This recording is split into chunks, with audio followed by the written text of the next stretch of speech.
Welcome to Cultural Business and Entertainment.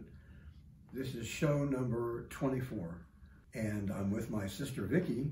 When I first came here from Denver, I moved in with my sister, and I occupied her couch for a period of time until I got healthy enough to try to find some work. And the work that I found was selling memberships to Video Casting Source that was founded by Ben Bryant, who's the director of this show, who's behind the camera or somewhat near behind the camera right this moment.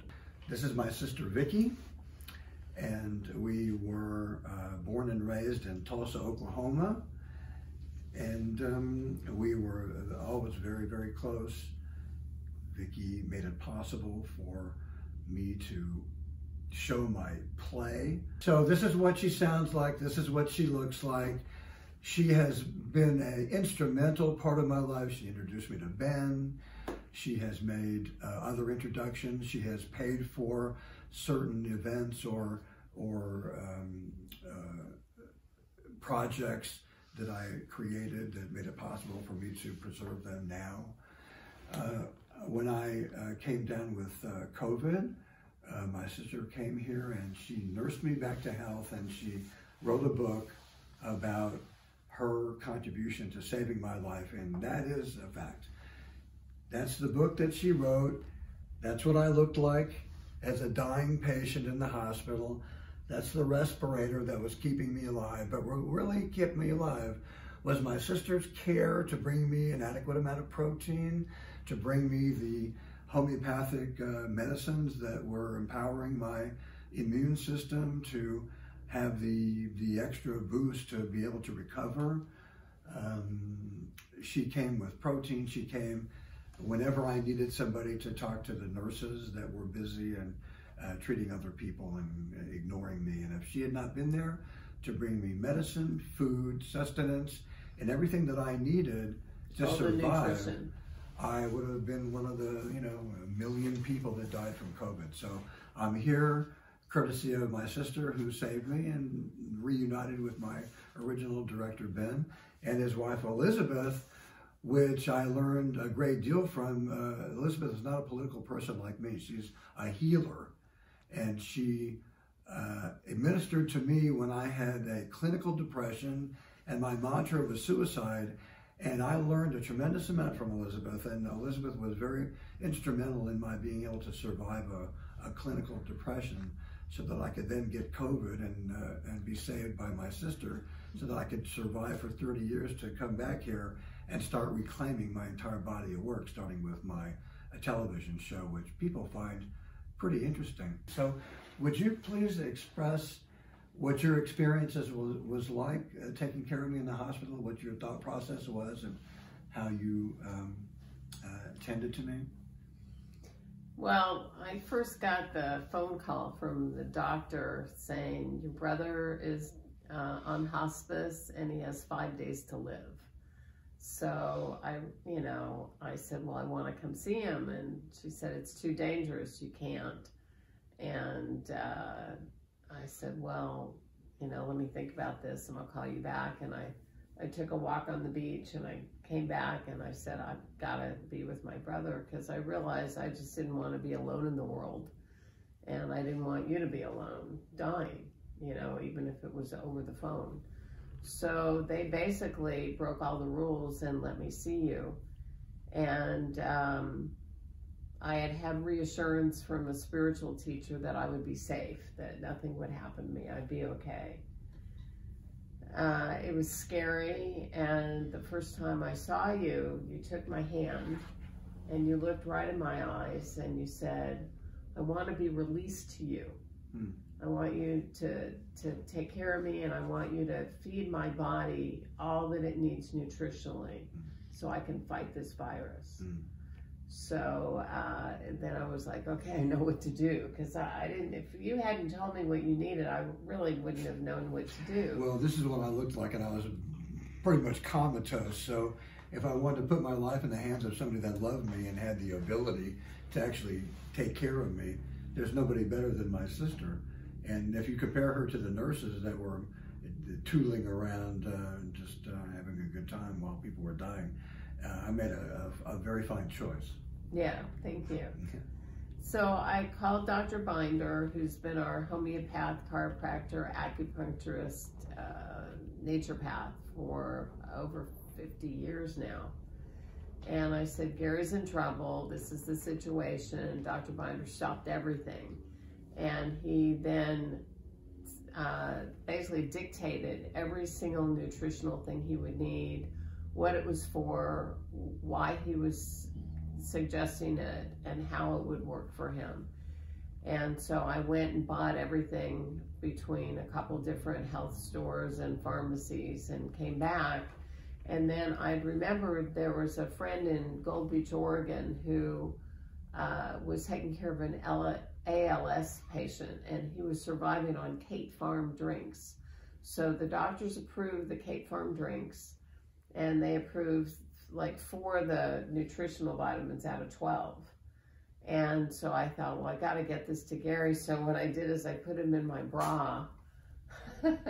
And then I went into the room, you know, my little actress, like, hi, you know, I'm sneaking in vitamins and you don't know. You just would look at me and you'd go like, open your hand, and I put the vitamins in and I poured the drink, and you took the vitamins, you took the drink, and you liked the drink, and you went like this. You made a Popeye sign. And I thought, this is really good. This is a good omen. This is a good omen. So I really stayed the course with, you know, steadiness, visualizing your living, visualizing you coming back to your apartment. A friend of mine was calling me every day, giving me support. I had health practitioners in New York that gave me support, you know, cranial therapy, acupuncture, not acupuncture, but chiropractic. So they were buoying me to come take care, you know, buoy you. And then I had a dream about our mom, and she was dressed in really like a 1950s hat and a suit and white gloves. She had you in one hand and me in another hand, and we were getting on a train. And I looked at her and I said, is Gary gonna live? And it felt like he still has his play to do, and he still wants to meet his future wife. And so that was, for me, an omen. I know I told you, you said you don't believe that kind of stuff, but I took it as an omen that Mommy was with us. And I called every enlightened person I knew, every prayer group I knew. I was giving reports on Facebook. People were sending encouragement. So it was really just a day-to-day occurrence. Every day I was getting the nutrition together. Every day I was getting the Kate Farms drinks. Every day I would sometimes wait as much as an hour to get everything up to you. I remember. You know. And then after 10 days, they said, well, your brother's better. You know, he's off hospice. He still needs the respirator. And so you can't see him anymore. And I thought, oh no, what do I do? So I called Dr. Binder. I said, I can't see him anymore. What do I do?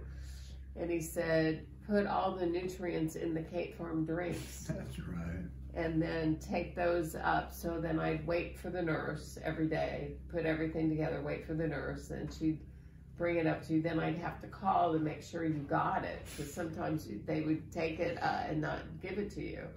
Make sure you drank it. I remember all this. I remember all this as she's talking about it. So, you know, every day I was hopeful, and there were things that were going on, like it was springtime, so that was life-affirming. Every night at 5 o'clock, you would hear clapping and drumming and sound, merriment, you know, from the essential workers. And that gave me a little spring in my step, and, you know, like a little feeling in my heart, you know. And every day I'd say, thank you, God, for Gary living. Thank you, God, for Gary living another day. You know, a friend said, instead of asking, I hope Gary lives, please let him live, to affirm something and say, it's happened. You know, thank you, God, thank you, God, thank you, God. I appreciate you. I appreciate this. Thank you for the moon and the stars and the sun and Gary's breathing and the food and the nutrition. And, you know, then money was tight. Money was really, really tight. So we had to pool our money. And because you're in the hospital, you gave me your Social Security check, and I put my Social Security check together. So we were able to do it, but it was a day-to-day thing. And then every day you'd call, there'd be different crises. You know, one of the things for, I don't know why they wouldn't let you go to the bathroom, but they wouldn't let you go to the bathroom. So you'd have to pee and poop in the bed. And then sometimes the nurses were waiting for the attendees or the housekeeping to take care of it. And then housekeeping wouldn't show. So it'd be laying in a pool of shit for 3 hours. And you're like, hi, Vicki, I'm laying in shit for 3 hours. Could you please call the nurses station? And so finally one day. You did. Oh, I did. She was in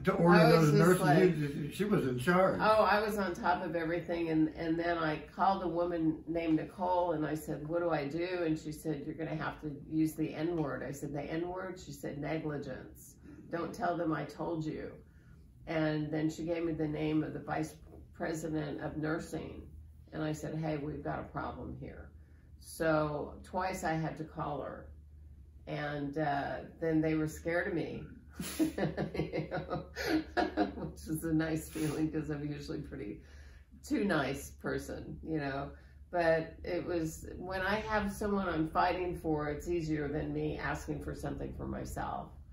And so every day, you know, there was some calamity, you know, calling the food people to make sure you got the right food, make sure you got double protein. I mean, basically, they were killing them. You were dying. There was no protein. There was just vegetables, giving them morphine shots, and basically keeping them comfortable while they died. Yeah. So, yeah, if I hadn't... Yeah, really. I mean, it's really, you did perform all the services that the hospital didn't. Yeah. And then I had to leave my little kitty of 19 years and put him in a... assisted living for cats, put him in a board and care, and I looked at him, I said, please live, don't die while you're waiting. So he did, thank God he lived, and then you lived, but then you couldn't walk and you couldn't hold up your head, you know, so then we had to go to rehab, and then there was a problem in the new rehab that they really you had a problem that you couldn't pee. And so Gary called and said, I can't pee, they're taking me emergency. I called emergency. I called like 3 times for 3 hours to try to reach him. Finally they said, we didn't know what to do. So then they sent him back, and then Gary called me about 6 in the morning the next morning, and he said, they're gonna kill me, I'm gonna die, they don't know what to do. So literally, I mean, I felt like God was present with us. That was the hospital change, right? Yeah. Yeah. That was, I felt like God was present with us. And immediately I said, well, who's your urinalysis doctor? Your urologist. And immediately, 6 a.m., Gary's Dr. Barucham. And I said, okay, what hospital is he associated with? He said, Northwell Health. And I said, okay, I'm going to call him, get him on the case. And then you said, make sure you call this place and let them know to get me ready for the ambulance. Let them know that I'm coming. So I called them and I said, we're in trouble. This is what's going on. He can't pee. He's already been in one hospital. They didn't know what to do. And long story short, Gary got to Northwell Health. They got to Barucham. And it turns out that COVID causes blood clots. And he had 300 blood clots in his urethra. And the guy needed to keep him awake. So they gave him a sedative, and then one at a time was basically pulling out the blood clots until his stomach came down. This is the one. Yeah. Yeah, she saved my life on this one because they didn't know what to do, and my the instruments and the tubes that were all clogged with blood, and they couldn't figure out why. And I could see that this was going to be the end for me. And then she got me to another hospital, to another doctor who did all the right things, and that's how, you know, I was going to live. Yeah. Yeah. And then that was Gary, your final act. And then Gary said, I don't want to go back to that rehab. Find me another rehab by the hospital. But you see, Gary dictated what he needed at every time. This is what I need, and then I knew what to do, and then I could make it happen. I didn't come up with it on my own. You were the one that gave the information. So it was our bond, our connection is really what helped you live. You know, if I would have just shown up and said, what do I do? I'm here, I'll talk to you. But I remember the whole experience as it happened. And it's all in here, literally, moment to moment, page by page, a true page turner. A page turner. Yes.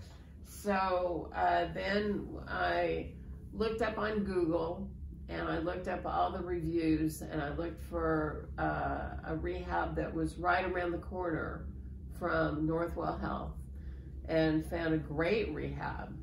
Right? You liked it. Oh yeah. They were really good, and they were close to Northwell Health. And then Gary stayed there for a month, and I went home to the kitty, who looked like he was starting to get dementia. He was just like, Mommy, this was not fun.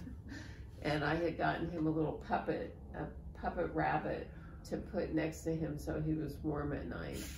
And so I got my cat, Dr. Siggy, and we went back to Oregon for a month, and Gary was progressing. You were very motivated. Everyone said, your brother's very motivated, and he can hold his head up now, and he can walk, and he wants to do all his exercises. And my muscles atrophied. I couldn't even stand up.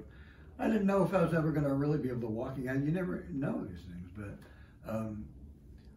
you know, people should know that from here on in, you know, what we're doing together, how we're spending our time, you know, promoting the show and my body of work and your body of work. So everything that's happening in our lives now was made possible by this experience, because I would not have lived. 1 million people in America died from that virus, and I would have been 1,000,001. So whatever we are going to accomplish, you know, is documented. Yeah, I came to New York, one for my friend Lynn Charnay, who turned 98 last Saturday, and she performed at Don't Tell Mamas, and to literally a sold out crowd, and did a beautiful, beautiful job singing, and sang duets with her family members and granddaughter and son, and then went to dinner afterwards. And then all week she had dates and dinners and visitors and everything. We had dinner with her again last night.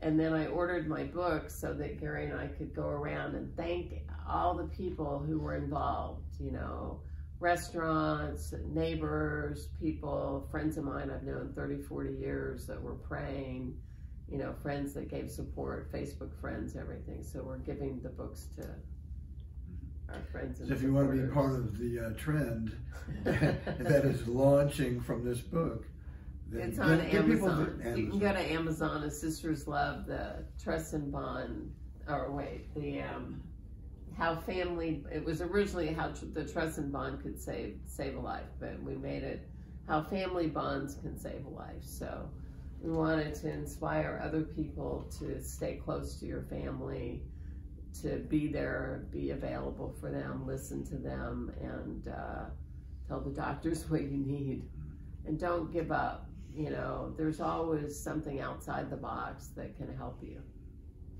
So with that, I want to thank you. And Ben is behind the camera.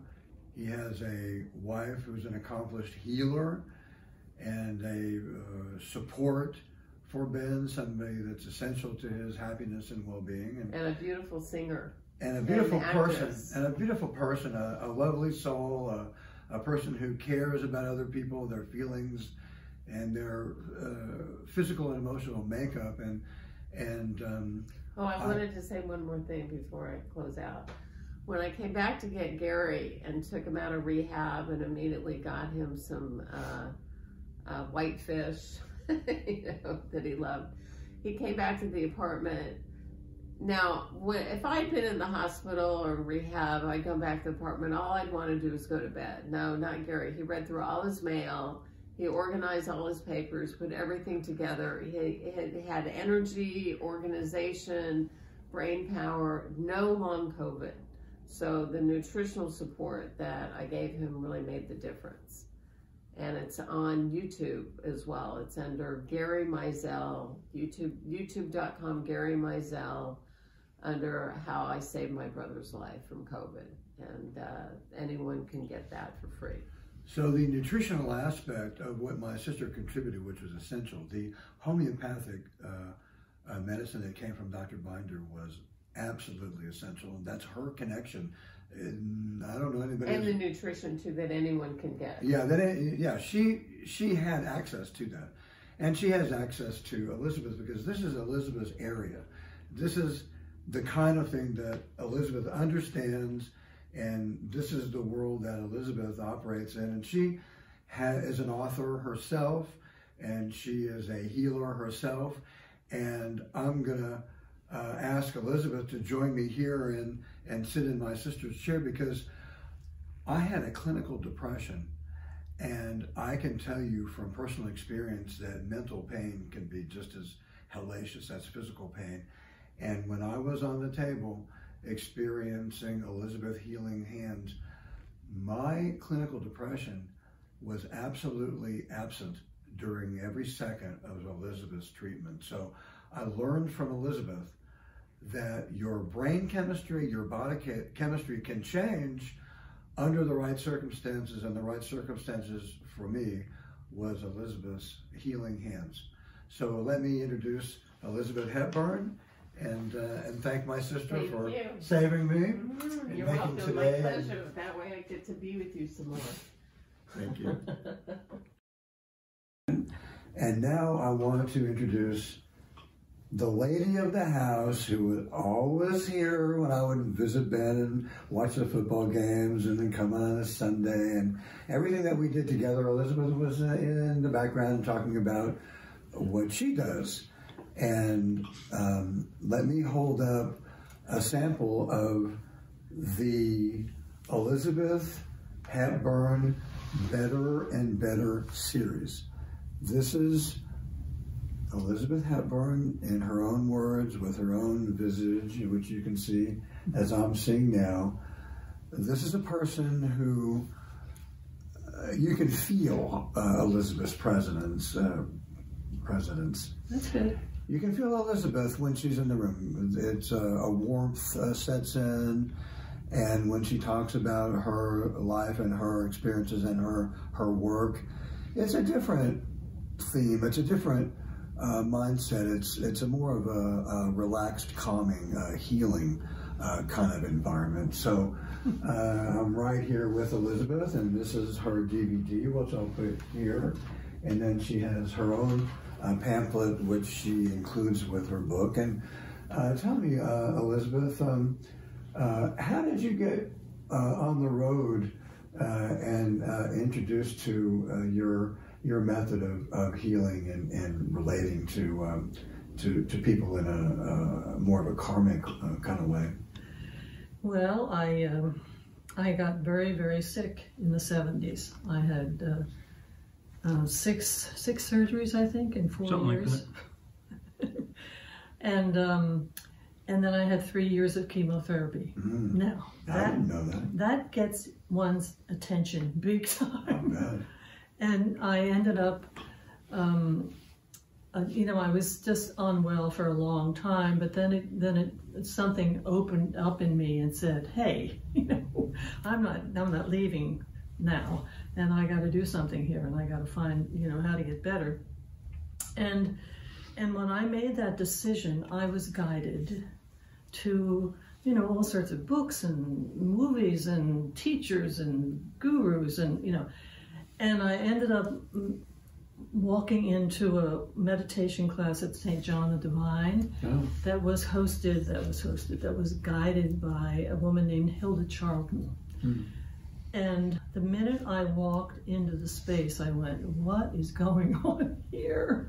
I mean, I could just feel such a beautiful energy here.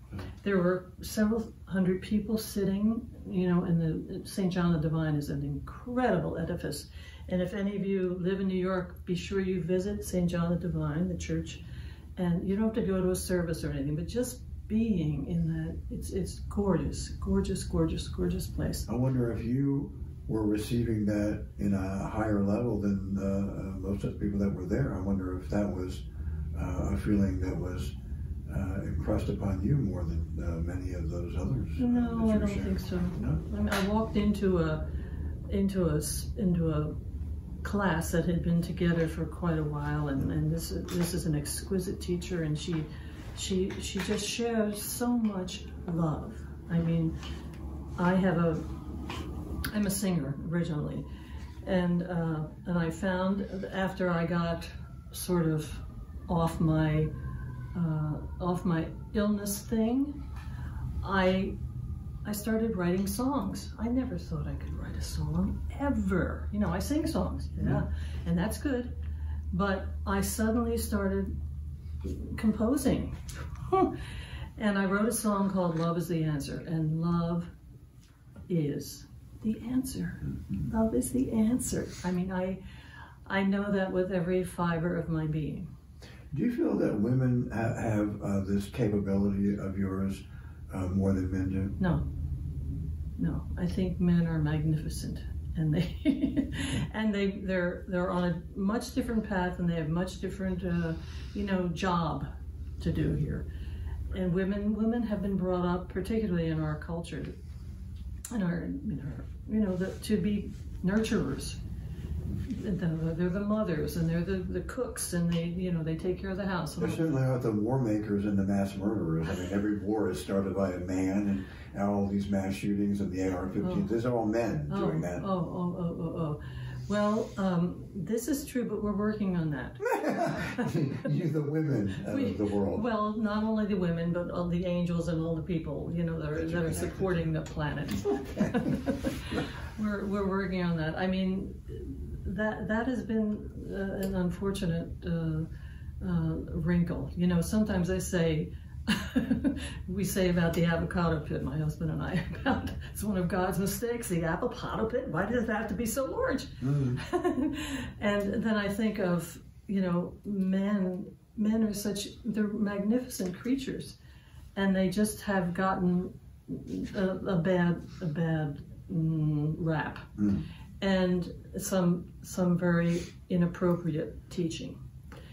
And so we're working on that. We're working that anyway, I love men. I think men are great. well, they need that. Yeah. They need to hear that from somebody like you. Well, I mean, we're all in this together, and we can't not be, embrace each other. So where were we? We were taking up the same space, and we were merging testosterone with estrogen. And by the way, estrogen and testosterone. Yeah. E.T. Oh, isn't that interesting? I never thought of that. That's a good one. Good for you, Karen. You were in the room with the healer and Hilda. And how that connected to your new journey. Oh yeah, that's good. So anyway, I arrived at Hilda's class, and I was so overwhelmed by the energy, and I didn't even know what energy was. I mean, I didn't understand. I was always sort of a sensitive soul, but I didn't know what was going on really, and now I do. Now I understand better. I understand energy. I understand it better. I mean, it is. Can you explain it to people who aren't familiar with the energy source that you're discussing? Well, I'm discussing the energy that is love. That is the energy that surrounds, that embraces, that is in every pore of the universe. I mean, it's just the reason we're so blown away by the universe and the beauty of it there is the energy. It's all energy. Everything is energy. I agree with that. Everything. And it's our responsibility, and once we find that out, to connect with the most beautiful energy, and not connect and not buy into this is a very, very difficult time on this planet, because the energy and the anger and the hatred, and it's viscous. Can you tell me where this energy is located, or where it comes from? Is it inside people? Is it in clouds, in the air, in the water? Is it in the environment, or is it inside people's minds? It's everywhere. There is no place that it is not. So it's like everybody is like in a pool of energy. It's like being submerged. It surrounds us. It's in every cell of us. My Hilda, my teachings that I got from Hilda were all about love, and she had us all connecting to the heart energy, and we can all identify with that. I mean, you know how when someone really touches your life, and your heart is touched, and you are warmed, and that's what we're here to do. We're here to love and warm each other and embrace each other, and not be judgmental. I mean, we have to learn to be the best energy that we could possibly be. Well, Elizabeth, somebody who has a soul like yours and a message like yours, it seems that you need to have more power, that you need a platform where your message can be used to instruct people, because you're a gentle soul, and the people that you're trying to influence are, sometimes hostile and selfish and dominant and want to control the lives of others. And you don't want to control anybody's life. You just want to bring love to everybody. So don't you need a bigger platform? Oh, I do. Oh, I okay. do. But I am totally surrendered to the guidance of the divine. Okay. And I know that I am, I've been guided and led, and my whole entire life. I didn't know it till 15 years ago, or 20 years ago, or 30 years ago. Do you have like a guiding message? Like, if you could encapsulate your point of view to an audience that would use your statement, your healing statement, to empower your healing statement to a position and a platform where, if they understood it and connected it to the energy that you represent, might be able to make some changes. What would you want people to know as your healing statement? Well, what came to me this morning, I don't know whether you know who Mary Oliver is. Mary Oliver. She's a poet. She has died within the past couple of years, but she was a wonderful poet. I don't know how I got introduced to her work or anything, but a paragraph of one of her poems came to me this morning, and it is so perfect to say to people. You do not have to be good. You do not have to walk on your knees for 100 miles through the desert repenting.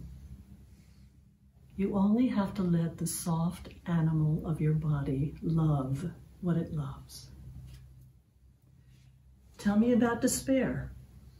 Yours, and I will tell you mine. Meanwhile, the world goes on.